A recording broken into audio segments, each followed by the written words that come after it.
ചൂട് കടുത്തതോടെ ജനങ്ങൾ ഏറ്റവും കൂടുതലായി ആശ്രയിക്കുന്ന തണ്ണിമത്തന് വില കുതിച്ചുയരുന്നു. ഉഷ്ണകാലം ആരംഭിച്ചപ്പോൾ കിലോയ്ക്ക് 15 രൂപയായിരുന്ന തണ്ണിമത്തൻ ഇപ്പോൾ ഇരട്ടി വിലയായി. മൊത്തവിപണിയിലും ചില്ലറ വിപണിയിലും വില വർദ്ധിച്ചിട്ടുണ്ടെന്ന് വ്യാപാരികൾ പറഞ്ഞു.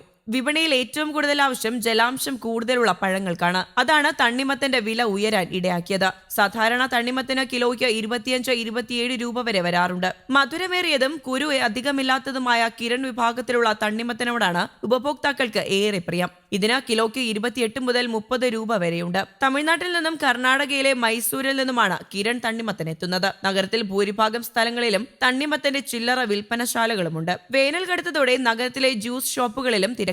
15 രൂപ മുതൽ തുടങ്ങുന്ന വിവിധ ജ്യൂസുകളും 50 രൂപയിൽ തുടങ്ങി 150 രൂപ വരെയുള്ള വിവിധ ഷേക്കുകൾക്കുമാണ് ഡിമാൻഡ്. കരിക്കിന് 15 രൂപ മുതലും ഗൗളിഗാത്ര കരിക്കിന് 50 രൂപ മുതലുമാണ് വില. വിവിധ സംഘടനകളും ഓഫീസുകളും വക സൗജന്യ തണ്ണീർപ്പന്തലുകളും നഗരത്തിൽ സജീവമായിട്ടുണ്ട്. ഉത്സവ സീസണും റംസാൻ വ്രത കാലഘട്ടമായതിനാലും തണ്ണിമത്തൻ ഉൾപ്പെടെയുള്ള പഴവർഗ്ഗങ്ങൾക്ക് ഡിമാൻഡ് വളരെ കൂടിയിട്ടുണ്ടെന്ന് കച്ചവടക്കാർ പറയുന്നു. ഓരോ ദിവസവും കേരളം ചൂടിന്റെ കാര്യത്തിൽ റെക്കോർഡ് തിരുത്തി മുന്നേറുകയാണ്. കഴിഞ്ഞ ദിവസം 43 ഡിഗ്രിയായിരുന്നു പാലക്കാട്ടെ ഉയർന്ന താപനില.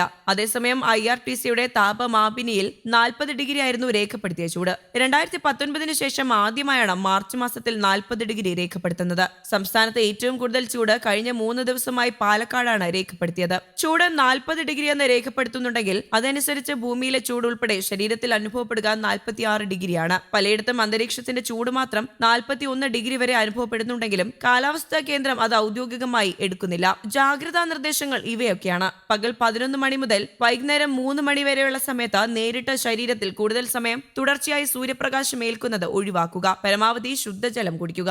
ദാഹമില്ലെങ്കിലും വെള്ളം കുടിക്കുന്നത് തുടരുക. നിർജ്ജലീകരണം ഉണ്ടാക്കുന്ന മദ്യം, കാപ്പി, ചായ, കാർബണേറ്റഡ് ശീതളപാനീയങ്ങൾ തുടങ്ങിയവ പകൽ സമയത്ത് ഒഴിവാക്കുക. അയഞ്ഞ ഇളം നിറത്തിലുള്ള കോട്ടൺ വസ്ത്രങ്ങൾ ധരിക്കുക. പുറത്തിറങ്ങുമ്പോൾ പാദരക്ഷകൾ ധരിക്കുക. കുടയോ തൊപ്പിയോ ഉപയോഗിക്കുന്നത് നല്ലതായിരിക്കും. പഴങ്ങളും പച്ചക്കറികളും ധാരാളമായി കഴിക്കുക. ORS ലായനി, സംഭാരം തുടങ്ങിയവയുടെ ഉപയോഗം പ്രോത്സാഹിപ്പിക്കുക.